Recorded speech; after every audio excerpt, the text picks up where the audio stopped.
वसल्लम जी हदीस मुबारक हज़रत अनस रज़ियल्लाहु ताला अन्हु फरमाइन था त नबी पाक सल्लल्लाहु अलैहि वसल्लम ॿिनि ईदनि ते जेको आहे सो यमनी जुबो पाईंदा हुआ।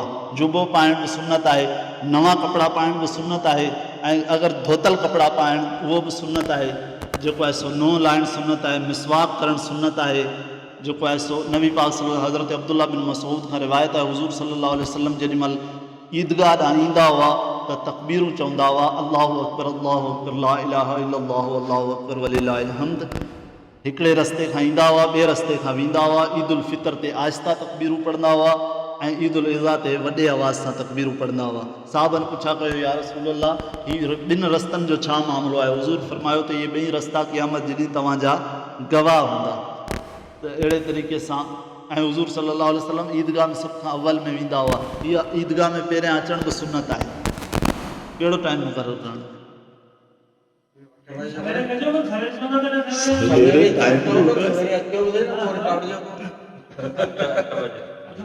चलो 8 बजे जो टाइम, 8 बजे ईद उल फितर जी नमाज़ अदा कई वेंदी। जिन सुन्नत न पढ़ी सुन्नत पढ़ी।